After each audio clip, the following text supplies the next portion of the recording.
The Chicago Bulls face off in their second preseason game today against the Denver Nuggets. We're going to talk about what to watch out for in that game specifically. We're also going to talk about the doubts surrounding the Chicago Bulls and why I think the Bulls are going to make doubters of a lot of people this year. We're going to get into all that and more right after this. You are now tuned in to Chicago Bulls Central, your number one place for all Chicago Bulls news and content.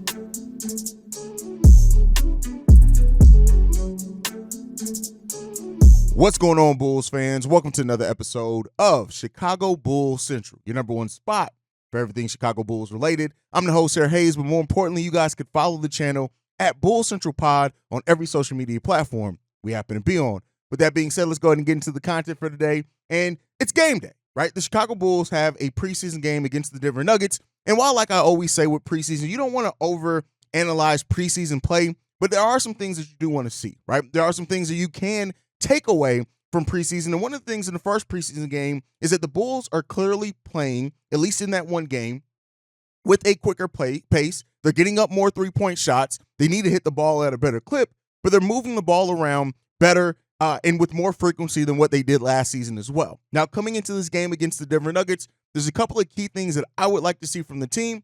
Please let me know down below what are some things that you guys want to see as well. And the first one up is point guard play overall. Not just Coby White, but Coby White and Jevon Carter in this game. Specifically, who gets to start as well. But outside of that, right, Jamal Murray did play in the Nuggets' first preseason game. I expect him to probably play in this one as well. And, you know, Coby White, we didn't face Dame Lillard in the game against the Milwaukee Bucks. So seeing what our starting point guard, whoever that ends up being in this game, right, how they play against another starting point guard in the NBA, albeit preseason play, right, but also looking for that continued growth from a player like Coby White, right? What he showed in last week's game, again, against not a starting caliber point guard, but what he showed, how much of that do we continue to see over this preseason play, right? The poise, the moving the ball around, to be able to understand when to take his shots, right? Those type of things we want to see from Coby White, as well as pushing the pace, things like that you want to see from Coby White. And then as far as Jevon Carter, whether Jevon gets to start or not, seeing how the offense flows with him, right? Seeing how the ball moves around with him as well. Those are key things to watch, specifically from that point guard position on how that play of the point guard is. And, you know, I think even though coming into the season, AK and Billy Donovan both even mentioned Io as far as one of the players in the running to get that starting point guard position, everything's kind of pointed to maybe being either Jevon Carter or Coby White and leaning more towards Coby. But again, that's been one preseason game. Let's see how it continues for him and the team. But that point guard play is going to be a big thing that I want to see as well. And then from the core three, how do they continue to balance out, right? Do they continue to kind of pick their spots, right? Do we even see very much of them in this game? Vooch, with him, how much do you operate and allow him to be a playmaker for you as well continually, right?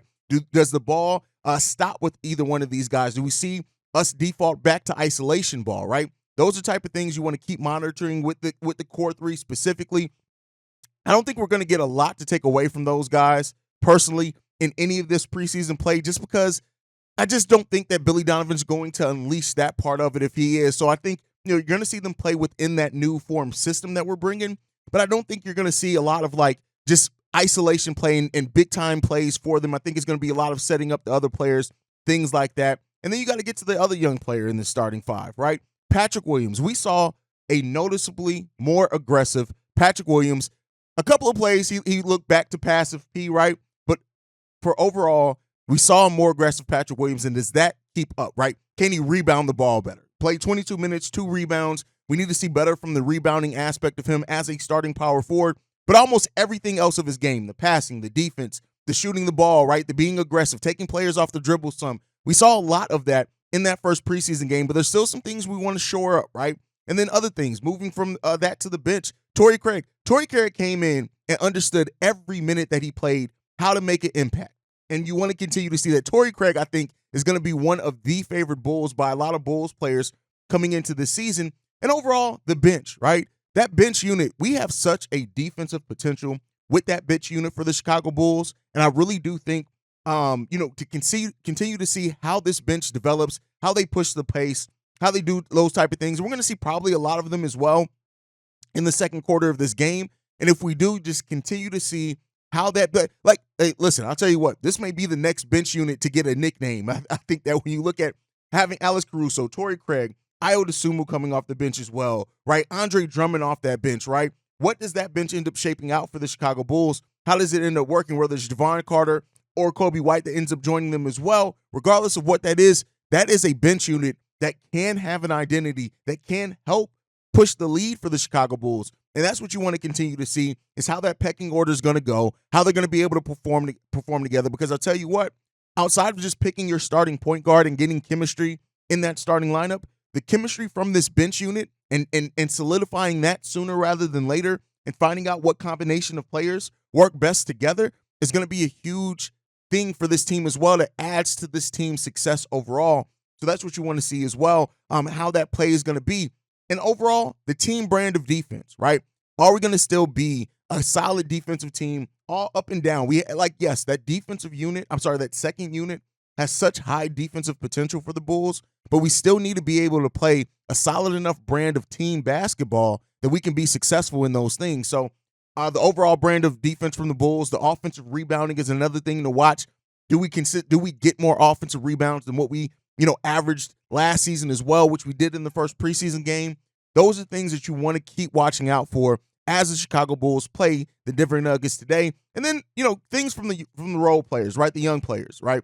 I want to see more of Ernest Bidham. I want to see more of that in this game. Does Dalen Terry look better? This is going to be really the most time and minutes that Dalen Terry gets is probably going to be within these first 4 preseason games, which one is already down. I think by that last preseason game, we're going to see a lot of the starters kind of rev that up. But like the young guys, does Dalen Terry show a little bit more to flash anything that he deserves any type of time once the lights are on in the NBA season? Getting to see more of Julian Phillips and Justin Lewis, right? 2 young forwards that the Bulls really did bet on and they do see as part of the future as well, right?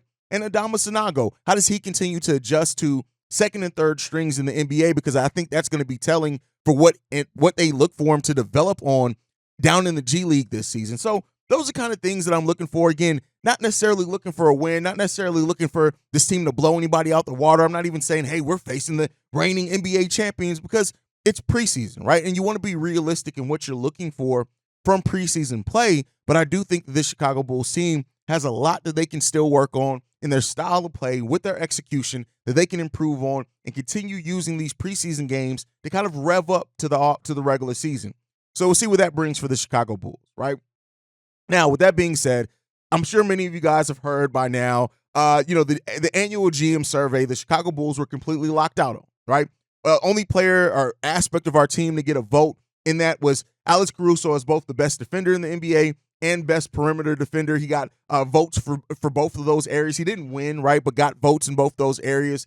And here's what I'll say, right? On top of the Bulls being predicted to finish lower than 10th, I think what ESPN has us finishing 12th in the Eastern Conference. The betting sites don't have us very higher than that either. Here's the thing that I want to say.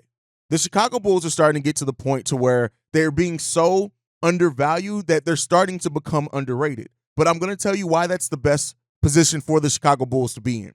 We came into our initial season after this team formed with, the outlet saying DeMar DeRozan's the most overrated signing, whatever it was, and we shined, right? And then coming into last season, a lot of doubts still around the Chicago Bulls because Lonzo wasn't going to be there. On top of everything else, Zach not being hurt, doubt how we finished the season prior, struggling to win, 5 out of our last 30-something games that season prior. And then we came into last season struggling as well, played much better after we got a player like Pat Bev, but we really didn't have that team identity, right? We really didn't have – there were so many question marks still around this team. But I tell you what, the feeling around this team for those that have access, there's a confidence level that this team has in themselves, that this team has in each other.